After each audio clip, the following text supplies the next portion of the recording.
In this episode of the Locked On NBA Big Board Podcast, me and my guy Alec Kichian, we are going to talk about college versus Europe. We've seen the success of Egor Demin after 2 games, but what about Hugo Gonzalez? He's not getting the same opportunity to play in Spain. So we are going to share our thoughts on what is the better option. Does it depend on the country? Is it the college system? Stay tuned.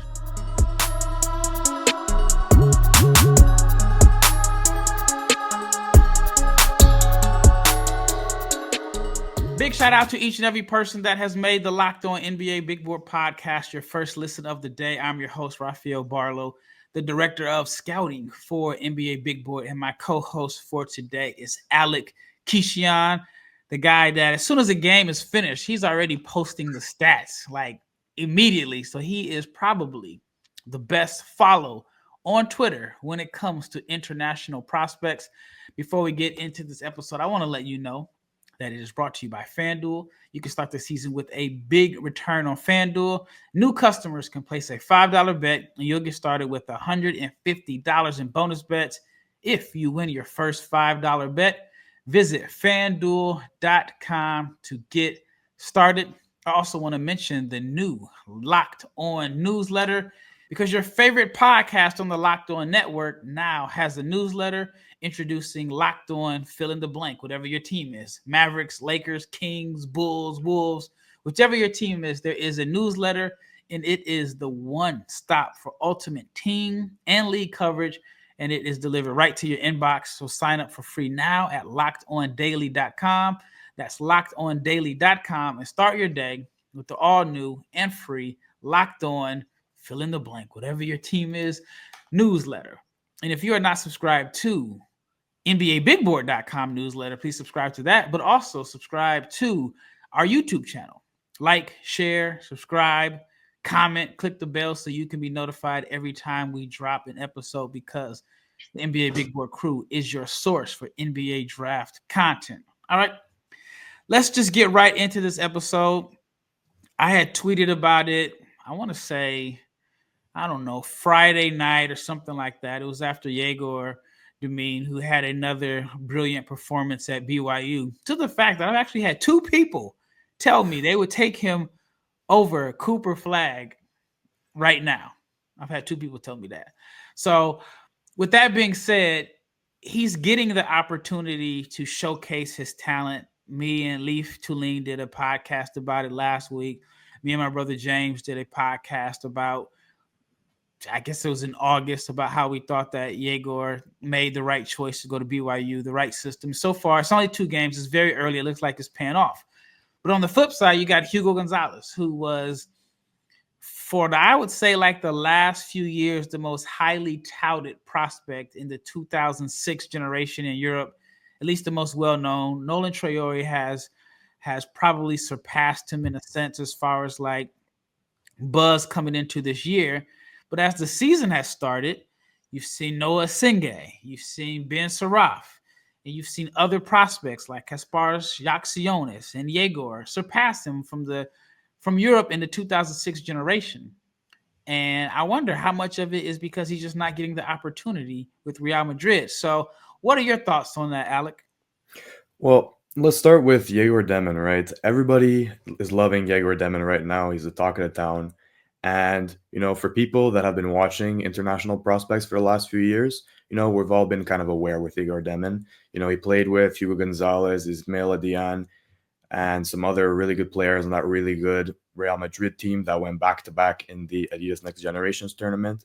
So they played alongside each other. And for the whole time, Hugo Gonzalez was always regarded as the better one, or the guy. It's like it was his team, right? He was the guy that was calling the shots. He was the one making the game winners. He was the one that everybody was talking about.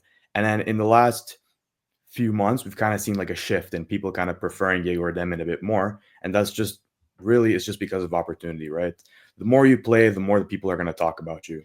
And even though you're at a better place, like Real Madrid obviously is probably one of the best teams overseas at the moment, or historically, one of the best basketball teams historically overseas. And obviously, it would be an honor for you to be part of that team, right?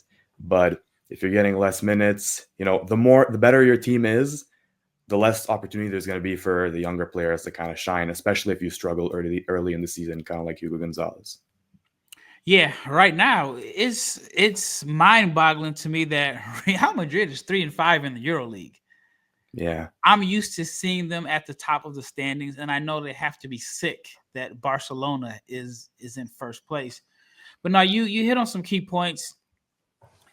I think it was Hugo's team in a sense. He is from Spain. Yegor is Russian, but Gonzalez has always had the buzz. And then I also think that Yegor has been hurt as far as buzz because he hasn't been able to play for his national team over the past few summers. He's Russian. Russia hasn't been able to compete, so he missed out on like the U18s and so on. So I think that has hurt him. Well, in the past, it may have hurt him as far as buzz, but now the buzz is all trending in his direction. Real quick, what are your thoughts on his performances so far? Man, he looks good. I mean, again, you have to kind of consider that he's playing teams that aren't like the highest level right now. Like, and we'll get to that when we talk about kind of Hugo Gonzalez and all that too. But what he's shown in such little time is just very impressive. The feel is insane. It's better than what I had seen in the past from him. And I think, again, like you've talked about before, the system is just perfect for him. Like Kevin Young basically told him, here's the ball. Every play is going to go through you. Go make things happen. Let's win some games. And that probably might be one of the best pitches you can give to a young prospect, especially if they're coming from overseas. Yeah, I had talked to him about it just through text, and he said that he spent a lot of time with his family trying to figure out the right situation.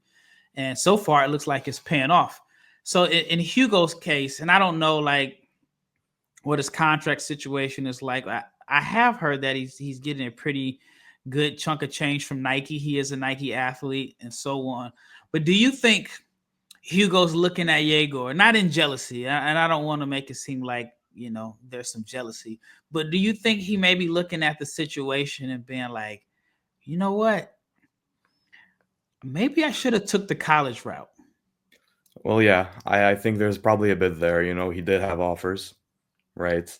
Everybody wants the best international prospects in the world, and Hugo Gonzalez is no different. I think that whether it have been on loan, whether it have been in college in another situation, he would have most likely gotten more run. Like if you look at his teammate from the Spanish team, Mario Saint Superi, I believe he signed to Unicaya, and he got loaned to Manresa, and he's been playing a lot more. Again, he hasn't been playing a crazy amount of minutes, but he's been able to show enough to kind of maintain some sort of buzz around his name. Hugo, he still has buzz, and recently he has played better, and that's something I will commend him for. He has been working through it, and even though maybe the shooting isn't coming along, the defense, the motor, the hustle, it all still shows. And again, if there's anything to kind of justify him playing in a tougher league, it's that he's doing what he needs to do. He's doing the dirty work, and he's kind of showing what role he can play on a stronger team or an NBA team. That's my concern though. So he's not getting a lot of minutes in Real Madrid, right? The biggest knock on him is his shooting. So if he's coming off the bench bone dry or cold and you're not a great shooter, that is not the best situation for you. I think that when he plays a lot of minutes, he is, I guess, a respectable shooter because he's going to get volume and he has rhythm. And, if you watch him play, he's going to get to the foul line a bunch. He's going to get some transition buckets and he's going to, kind of get up a sweat before he starts taking jumpers. Coming off the bench, stand in a corner, and you're not a good shooter, your first shot may be a catch and shoot three. And I think that could be his role in the NBA early in his career. So for him, if he doesn't address the shooting, I don't know if he's going to have the opportunity to really showcase the intensity and on what he brings to the table on the defensive end, because especially this year, like he's going to have to be able to knock down shots when he's coming off the bench cold and standing in the corner. Yeah, I mean that's true. That's definitely true. And I mean, if we want to talk about more, like there's some places where he could have used the usage and kind of developed that shooting. That even if he shot poorly, if it was in higher volume, people maybe would have bought the shot. People maybe would have been like, okay, well, at least he's shooting the ball a lot. At least he's attempting it, even though it's not going in. He's getting the run. Some shots are falling, some shots aren't. But the motor, everything counters that. But I mean, it kind of sucks that right now he doesn't really have the opportunity to do so, even though he's been getting more minutes recently. He's been getting more minutes, but if you're like a casual fan and you type in Hugo Gonzalez, you're going to look at the stats and see that he's averaging 2.9 points per game total. And that is like 5 points per game and a little under 13 minutes in the ACB, which is the Spanish domestic league. But in the Euro League, he's played in 5 games, but it's been like 6 minutes total. So he's not going to get the opportunity there. All right. When we return, we're going to dig a little deeper into Hugo Gonzalez. And we're going to talk about maybe some fits, some places that he could have went to that would give him the opportunity. And then we're going to also talk about Kasparas Jakucionis, who's playing for Illinois, who has got off to a really good start. But we want to compare him to some other international guards that may not have the same opportunity. But before we get into the second segment, I want to tell you about our new sponsor, a brand new sponsor here at Locked On, and that is Mint Mobile. And with big wireless providers, what you see is what you get. Somewhere between the store and your first month's bill, you find that the price magically skyrockets. But with Mint Mobile, you will not have to worry about the gotchas again. When Mint Mobile says it's $15 a month when you purchase a 3-month plan, they absolutely mean it. So you can say bye-bye to overpriced wireless plans and jaw-dropping monthly bills and unexpected overages. Mint Mobile is here to rescue you with a premium wireless plan starting at just $15 a month. All plans come with high-speed data and unlimited talk and text delivered on the nation's largest 5G network.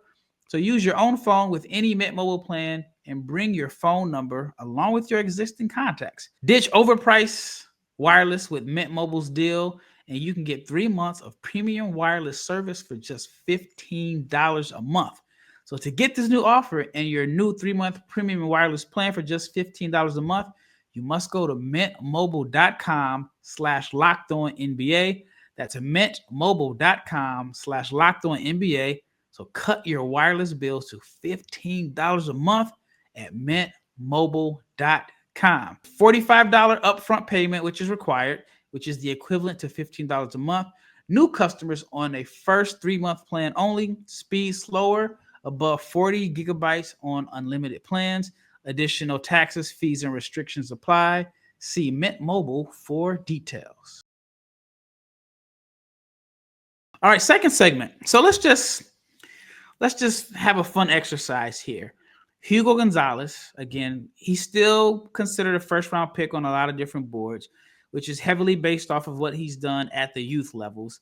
And in Europe, you get this weird window, right? You can play youth levels, and then after that, there's like no in between. There's no college. You go straight to playing on the senior team, and if you're good enough to be on the senior team but not good enough to consistently crack the rotation, you kind of lose your buzz. So let's just, for a fun exercise, tell me some systems or colleges that you think would have been a fun fit for Hugo.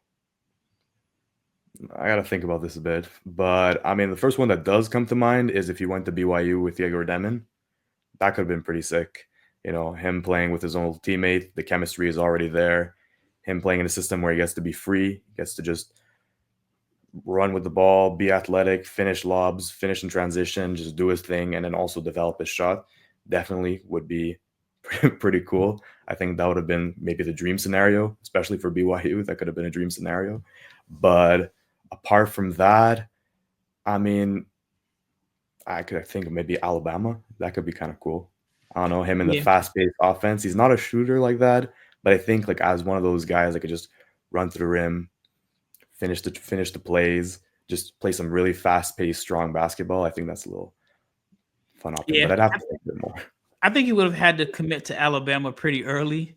Mm-hmm. If you would have waited late, then you would have been in a similar situation almost to what he's in at Real Madrid. Yeah, I like the BYU thing. I think that Gonzalez could have commanded the most NIL money out of all the international prospects.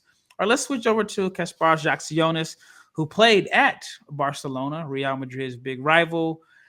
Stat sheet stuffer, has played well in his 2 games at Illinois. What's interesting about him is he's only taken 7 shots total, but he's been able to get to the foul line like 6.5 times per game. I think he's going to have the first triple double out of all the NBA prospects.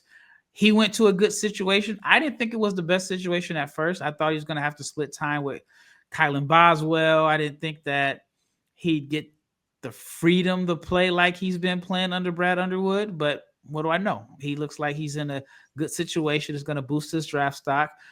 Definitely a better situation for him than if he stayed with Barcelona. Now, he is Lithuanian, so he would have counted as an international player, but Barcelona's first in the EuroLeague. It would have been fun. He did get some EuroLeague action last year, but I think he made the right choice. What have your thoughts been about him so far?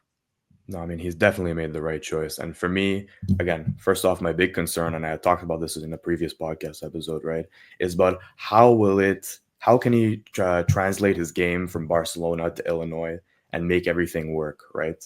They had a ton of guard depth. I mean, he kind of maybe lucked out a bit that there's one guy who I think ended up redshirting. I'm not sure who it was, but Yep. he ended up redshirting, and that opens up a spot for more of the young guys to play. He's looked good. Will Riley's looked good.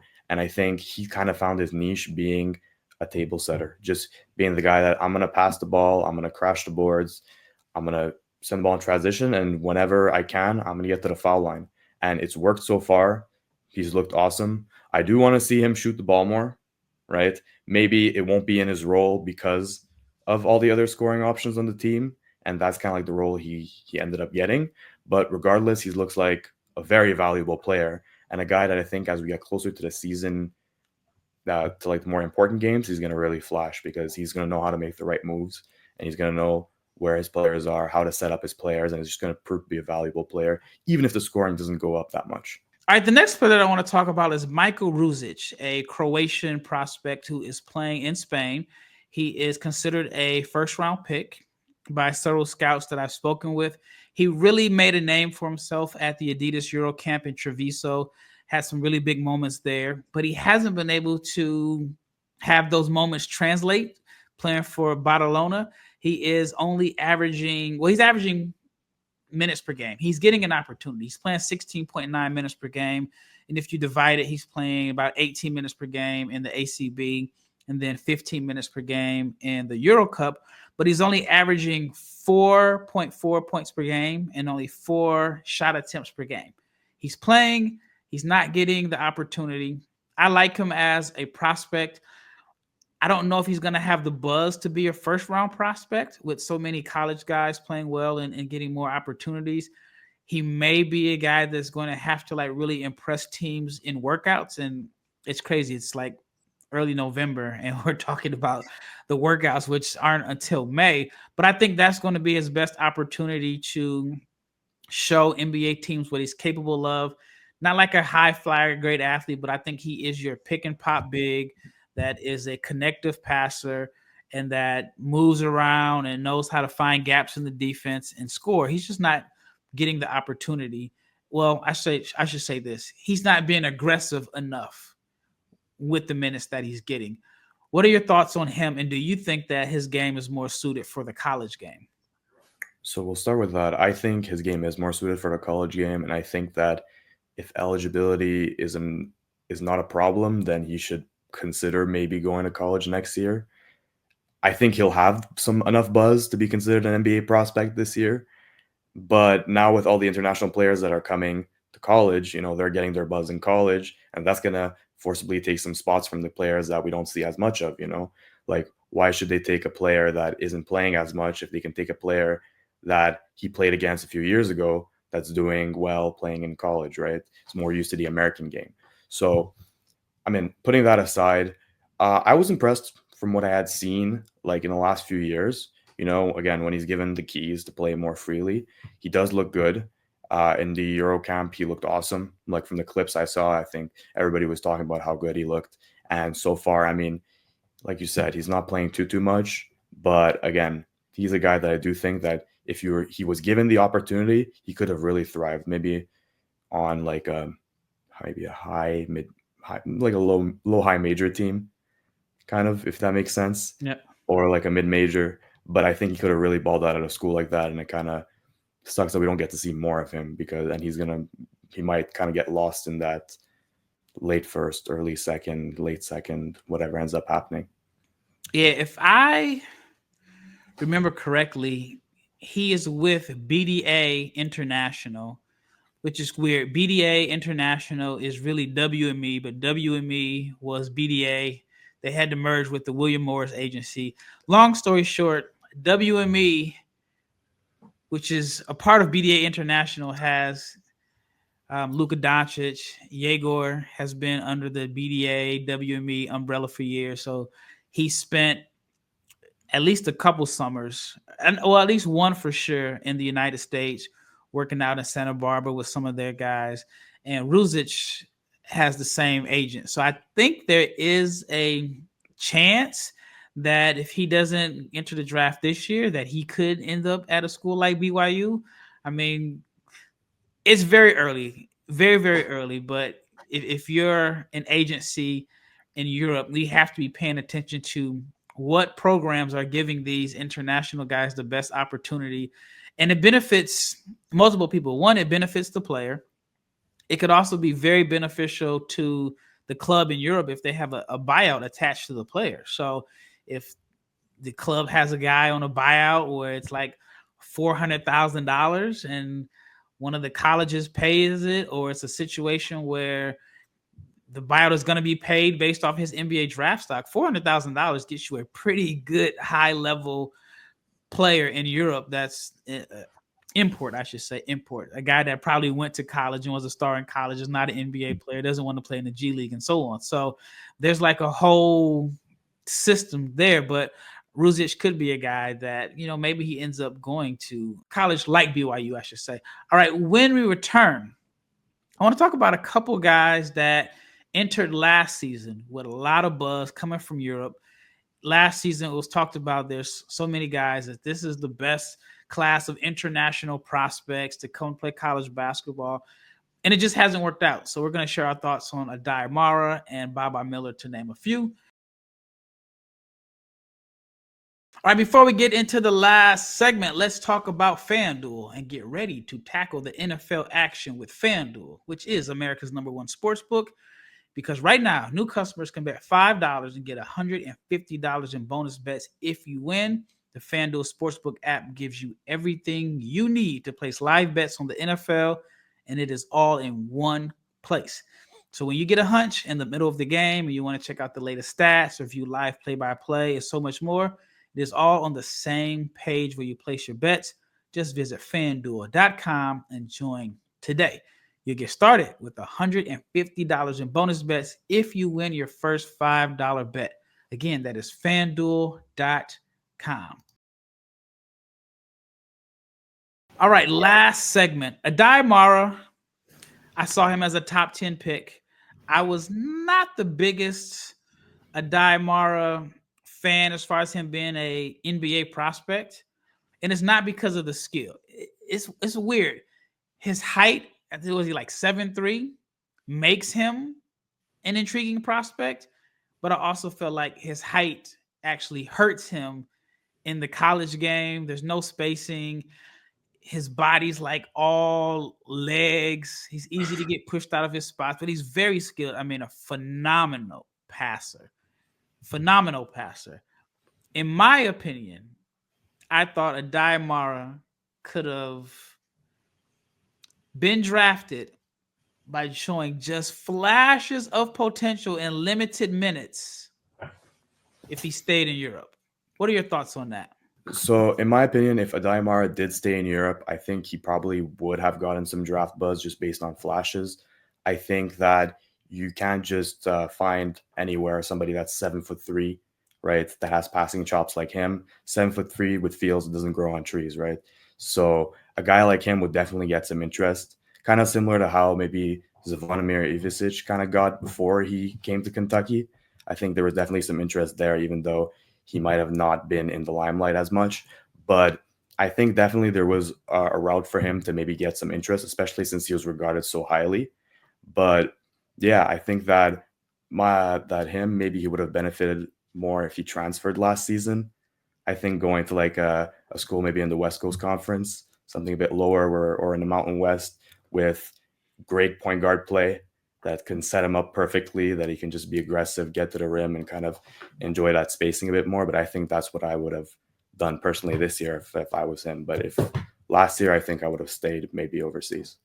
Maybe he should have went to go play with like Donovan Dent or somebody like that. A That's really good exactly what I was point thinking. guard that knows how to give him the ball. Yeah, a guy like Donovan Dent would have definitely made, at least in my opinion, got him some easy looks. I think Donovan Dent is a phenomenal passer at New Mexico. But Aday Mara is only averaging 2.5 points and 1 rebound per game.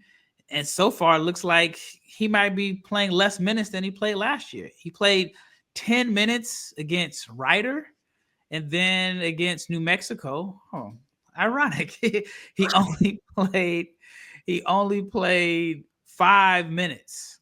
He only played 5 minutes. So it doesn't look like he is going to get the opportunity, but I get it. I get how if you're a prospect coming from Europe, UCLA shows interest in you. You're already going to know the name UCLA just because they have a good brand. You go out on a visit and you see palm trees, you see UCLA, you see all the legends. I can see how you can fall into that trap and not necessarily know that it's not the best fit for you. Now, his teammate from UCLA, Jan Vide, transferred to Loyola Marymount. And so far with Jan Vide, he did transfer to a school in a smaller conference. He is getting the opportunity to play with the ball in his hands. I was a huge Jan Vide fan when he played for Real Madrid. And then even like when he represented Slovenia in like some of the FIBA competitions, I just love seeing him get 25 and 30 points per game. Now, it wasn't efficient, and you knew what he was doing every time he got the ball. All his work comes in the paint. But I love watching Jan Vide. I thought he made a good decision to transfer to Loyola Marymount. And so far, I mean, it's worked out. He played 30 minutes in their last game, 23 minutes in their first game. When you compare that to UCLA, he only averaged 7 minutes per game. But Vide is a guy that if he could only shoot a little bit, if he could only shoot just a little bit, I think he'd be a legitimate NBA prospect. But so far, he's averaging 9 points and 4.5 assists and 1.5 steals per game at Loyola Marymount. All right, let's talk about Baba Miller, a guy that I really think could have tricked some NBA teams if he stayed in Europe. He has all the potential and the flashes. He's long, he's athletic, he's mobile. He looks like he should be able to just defend all over the place.